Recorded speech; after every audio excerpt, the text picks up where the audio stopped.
Somewhere in the 70 million square miles of the Pacific, United States engineers are building secret bases to strike at Japan. No military secret, the news, but where has the Japs puzzled? Today, on islands that once held promise of paradise, U.S. bluejackets go about the grim business of war. Ferrying fighter planes ashore, scout planes and bombers concealed and camouflaged amid the palms of the island.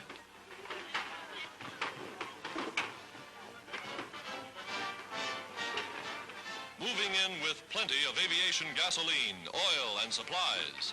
All the necessary equipment for invasion or defense.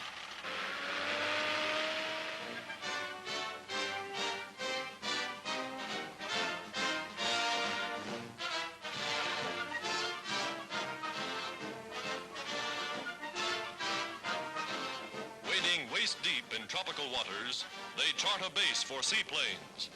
Ashore, giant tractors blaze clearings among the palms.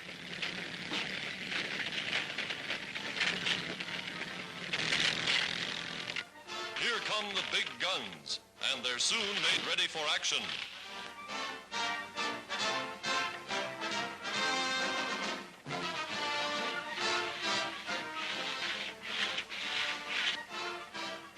Patrolling the strongholds from which the United Nations plan their offensive against Japan.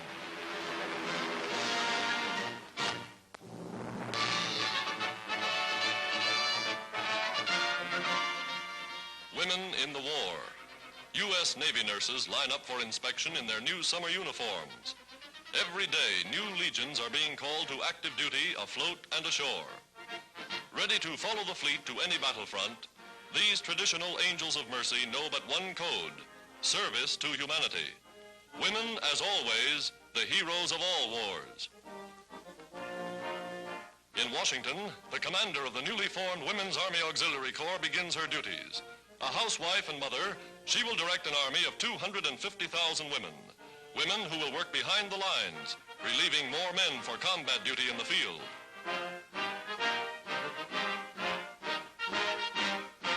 The first call for volunteers brings thousands to recruiting stations. Upon passing rigid examinations, they will undergo intensive training, live like regular soldiers under strict Army regulations. American women signing up to fight shoulder to shoulder with their men. The commander at the Capitol. For the first time in history, the Army now has an authorized army of women.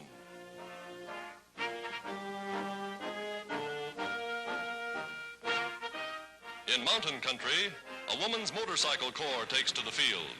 Trained as dispatch riders, they carry messages and first aid equipment to lonely outposts.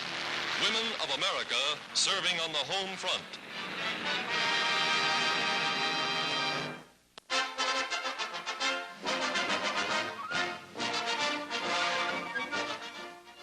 The greatest lineup of champions to take the field since the last Olympic Games features the American Athletic Union track meet at New York City. Finish of the 110-meter dash, and the winner is San Francisco's Harold Davis.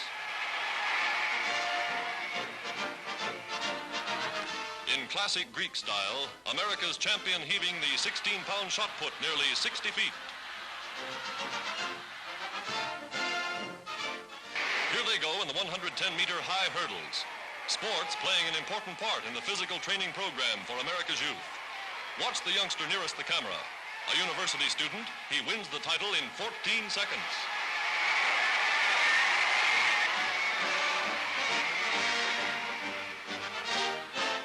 And here's the pole vaulter they all talk about, Warmer Dam. Only man ever to leap higher than 15 feet. Champion of the world, par excellence.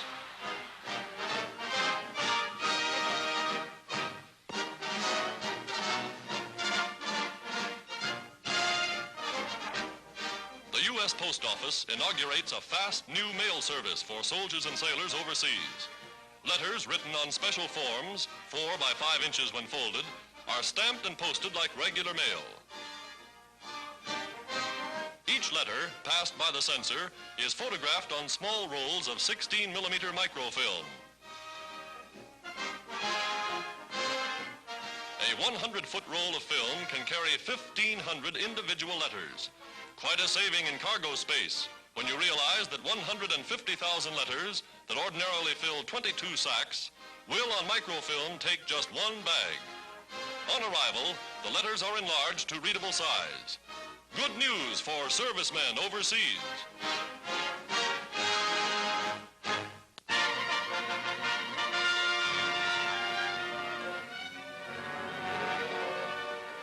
Filmed under fire. These are the first pictures of America's great naval victory in the Pacific.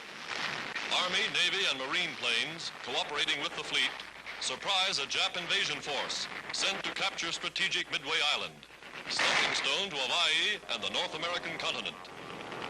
U.S. planes roaring to the attack amid a rain of anti-aircraft fire.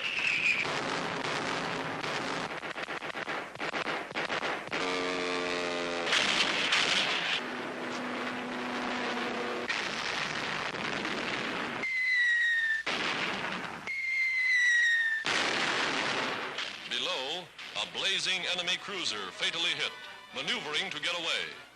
Dazed by the unexpected sea and air assault, the Japs seek desperately to escape.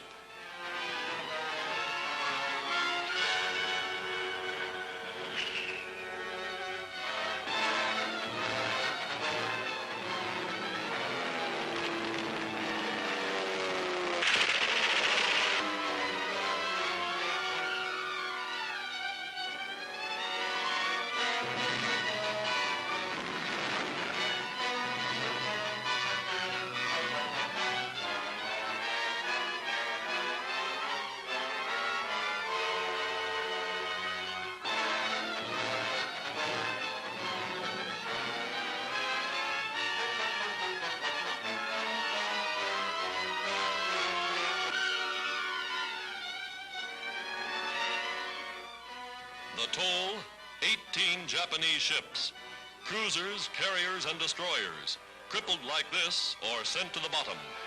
A blow more than equal to the defeat Japan suffered in the Battle of the Coral Sea. Back in port, Admiral Nimitz, who directed the action, bestows medals for deeds of valor. They fought the strangest naval battle in history, a battle in which the ships were hundreds of miles apart. The stories told by these hero pilots may rewrite all textbooks on naval warfare. They proved again and again that warplanes can blast battleships and transports. In one epic engagement, these men upset the balance of power in the Pacific.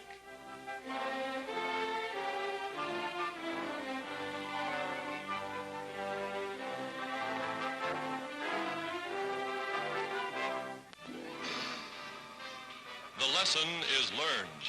Today, American plants speed production of more and more giant bombers. For bombers like these played a devastating role not only in winning the battles of Midway and the Coral Sea, but they're carrying their messages home to the Nazis.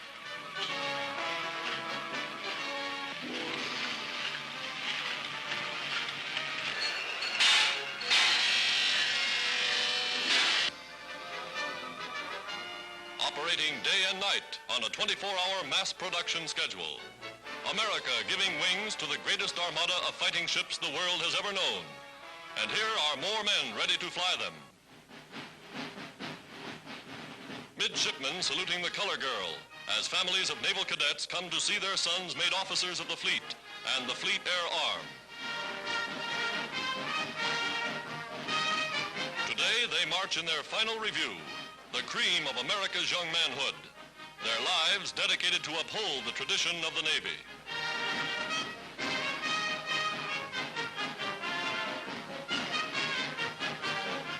Inside the historic hall of the old academy, they receive their wartime commissions a year early. For ships and planes are waiting.